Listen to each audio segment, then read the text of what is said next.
Sastra channel நேயர்களுக்கு நமஸ்காரம்.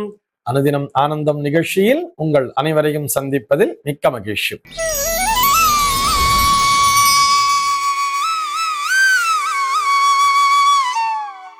இன்று 16/6/2026 இந்த நாள் குறித்து பஞ்சாங்கம் என்ன சொல்றதுன்னு பார்க்கலாம் வாங்கு. இன்றைய தினம் பராபவ வருடம் ஆனி மாதம் 2ஆம் தேதி செவ்வாய்க்கிழமை. திதி பார்த்தோம்னா வளர்பிறை த்விதியை திதி இரவு 12:52 வரைக்கும் இருக்கு. அதனை தொடர்ந்து வளர்பிறை திருத்தியை திதியானது வந்து விடுகிறது. இன்னைக்கு நட்சத்திரம் பார்த்தோம்னா திருவாதிரை நட்சத்திரம் மாலை 4:11 வரைக்கும் இருக்கு. அதனை தொடர்ந்து புனர்பூசம் நட்சத்திரம் என்பதும் வந்து விடுகிறது. மாலை 4:11 வரை, அதாவது திருவாதிரை நட்சத்திரம் இருக்கின்ற வரை இந்த நாளானது ஒரு மரண யோகம் கூடிய நாளாக இருக்கிறது. அதனை தொடர்ந்து சித்த யோகம் என்பதும் வந்து விடுகிறது. இது போக பஞ்சாங்கத்திலே வரக்கூடிய யோகம் அப்படின்னு சொல்லி பார்த்தோம்னா இன்றைக்கு விருத்தி அப்படிங்கிற ஒரு நாம யோகத்தை கொடுத்திருக்கா. கரணம் பார்த்தோம்னா பாலவம் அப்படிங்கிற ஒரு கரணத்தை கொடுத்திருக்கா. இந்த நாளானது ஒரு மேல் நோக்கு நாளாக அமைந்திருக்கிறது.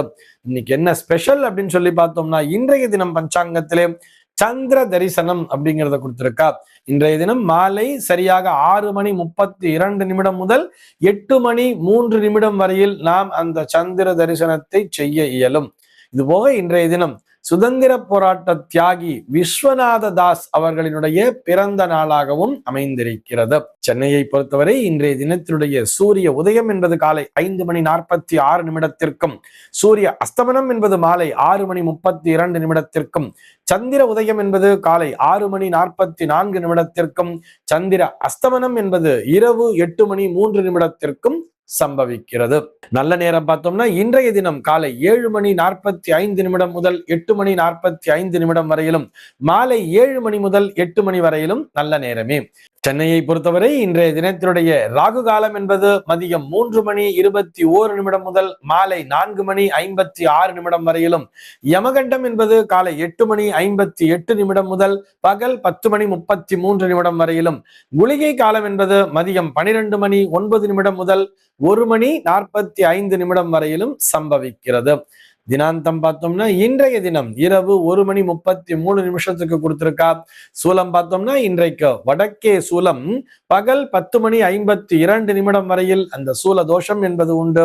அதற்குரிய பரிகாரமாக பால் அருந்திவிட்டு வடக்கு திசையை நோக்கி பயணிக்கலாம் அப்படிங்கிறதையும் சொல்லி இருக்கா. இன்றைய தினத்தினுடைய ஆன்மீக தகவலாக நம்ம என்ன பார்க்க போறோம் சொல்லி பார்த்தோம்னா, வெங்கட் 33366 அப்படிங்கிற ஒரு ஐடியில இருந்து ஒருத்தர் கொஸ்டின் கேட்டிருக்கார். அவருடைய கேள்வி என்னன்னு சொல்லி பார்த்தோம்னா, அபிஷேக நீர் குருக்களின் காலில் பட்டால் தோஷமா என்பதுதான் அவருடைய கேள்வியாக இருக்கிறது.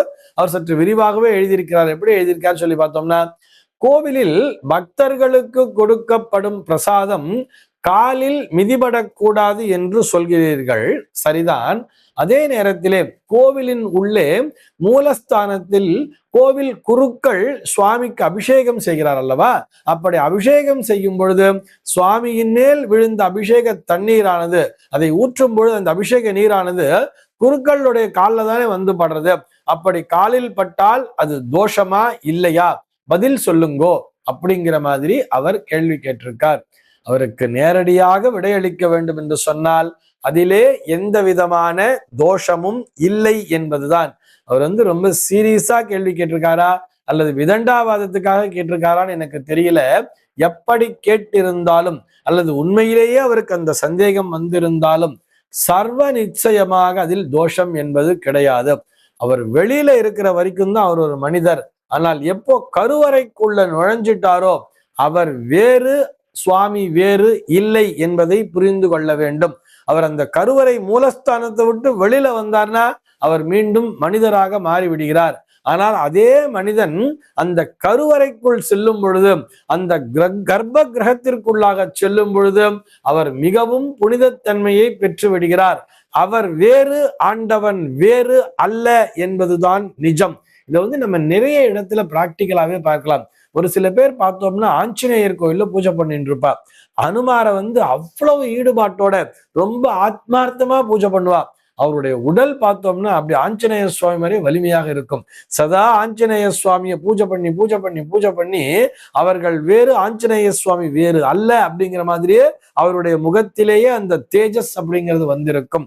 அதே போலத்தான் சாக்தத்திலே இருக்கிறவளை பார்க்கலாம். காளிகாம்பாள் கோவில பூஜை பண்ணுவா, அம்பாள் கோவில பூஜை பண்ணுவா. அந்த அம்மன் கோவிலை பூஜை செய்யக்கூடிய அர்ச்சகர்கள் அவர்கள் பூசாரிகளாக இருந்தாலும் சரி, அவர்கள் எப்படி இருந்தாலும் சரி, அந்த அம்பாளை பூஜை பண்ணி அவர்களை பார்க்கும் பொழுதே நமக்கே அந்த அம்பிகையை பார்ப்பது போலவே இருக்கும். அது போலத்தான் ஒரு சுவாமியினுடைய சன்னதிக்குள்ளாக அந்த குருக்கள்ங்கிறவர் நுழைஞ்சிட்டாருன்னு சொன்னா, அந்த சிவனுக்கு அபிஷேகம் செய்யும் பொழுது அவரே அந்த சிவனாகவே மாறி விடுகிறார். அங்க பூஜை பண்ணும் பொழுது எப்படி தெரியுமா சொல்லுவா? ஆத்மலிங்காய நமஹா அப்படின்னு தான் சொல்லுவா. ஆத்மலிங்கம், தனக்குள்ளாகவே இறைவனை அவர்கள் ஆவாகனம் செய்து கொள்வார்கள். தனக்குள்ளாகவே இறைவன் அந்த முத்திரைகளின் மூலமாக இறைவா நீ வேறு நான் வேறு அல்ல என்கின்ற நிலைக்கு அவர்கள் சென்று விடுகிறார்கள். அப்படி இருக்கும் பொழுது அங்கே விழுகின்ற நீரானது அவர்களுடைய காலில் பட்டால் கூட அது நிச்சயமாக தோஷம் என்பது இல்லை. ஆனால் அதே நேரத்திலே அந்த அபிஷேக தீர்த்தத்தை வெளியே எடுத்துட்டு வந்துறான்னு வச்சுப்போம். கையில கொஞ்சம் தீர்த்தங்கிறத எடுத்துட்டு வரா. அப்ப வெளியில எடுத்துட்டு வந்த கர்ப்ப கிரகத்தை விட்டு வெளியில வரும் பொழுது அது கீழே சிந்தும் பொழுது அவருடைய காலில் பட்டுச்சுன்னு சொன்னா அது நிச்சயமாக தோஷத்தை தந்துவிடும். ஆனால் கர்ப்ப கிரகத்திற்குள்ளே நுழைந்த உடனேயே அவர்கள் வேறு, இறைவன் வேறு அல்ல, இரண்டுமே ஒன்றுதான். ஒரு சில இடங்கள்ல பார்த்தோம்னா மூர்த்தம் ரொம்ப உயரமா இருக்கும், ரொம்ப பெரிய மூர்த்தங்கள்லாம் இருக்கும். அங்க பார்த்தோம்னா அந்த சுவாமி மேலேயே, அந்த பீட்டத்தின் மேலேயே கூட அவர்கள் பாதத்தினை வைத்து ஏறி மாலையெல்லாம் போடுவா, அலங்காரம் எல்லாம் பண்ணுவா. கை காலெல்லாம் கொஞ்சம் தெரியாம சுவாமி விக்கிரகத்து மேல கூட படும். அப்படி பட்டால் கூட அங்கே தோஷம் என்பதே இல்லை. ஏன் என்று சொன்னால் அவர்கள் தங்களுக்குள்ளாகவே இறைவனை ஆவாகனம் செய்து விடுகிறார்கள். அந்த நேரத்தில் இறைவனை அலங்கரிக்க வேண்டும், இறைவனுக்கு அபிஷேகம் செய்ய வேண்டும், அவரை இப்படி நாம் குளிர்விக்க வேண்டும் என்கின்ற அந்த எண்ணம் மட்டும்தான் இருக்குமே தவிர நான் மனிதன், நான் உயர்ந்தவன், நான் உன்னை விடவே பெரியவன் அப்படிங்கிற சிந்தனை எல்லாம் அங்கே இருக்கவே இருக்காது. தான் வேறு இறை வேறு அல்ல, நான் இரண்டுமே ஒன்றுதான் என்று எண்ணுவதுதான் அந்த கர்ப்ப கிரகத்திற்குள்ளாக நுழைந்து விடக்கூடிய அந்த குருக்களினுடைய தன்மையாக இருக்கும். ஆக குருக்களானவர் ஒரு மூலஸ்தானத்திலே இருந்து கொண்டு அவர் அபிஷேகம் செய்யும் பொழுது அவர் மீது அந்த தீர்த்தம் பட்டாலும் சரி, அல்லது இறைவனுக்கு நைவேத்தியம் செய்யக்கூடிய ஒரு தேங்காய் உடைச்சு நைவேத்தியம் பண்றானே வச்சுக்குமே, அவருடைய வேகமா நடக்கும் பொழுது தெரியாதனமா அவருடைய கால் அந்த தேங்காய் மேல பட்டுட்டா கூட அதுல நிச்சயமாக தோஷம் என்பது வரவே வராது. இதிலே எந்த விதமான சந்தேகமும் இல்லை. இந்த தகவலோடு இன்றைய தினம் உங்களிடமிருந்து நான் விடைபெற்றுக் கொள்கிறேன். மீண்டும் உங்கள் அனைவரையும் நாளைய தினம் ஒரு புதிய தகவலோடு சந்திக்கிறேன். அன்பர்கள் அனைவருக்கும் அனுதினமும் ஆனந்தமாய் அமைய பிரார்த்திக்கிறேன்.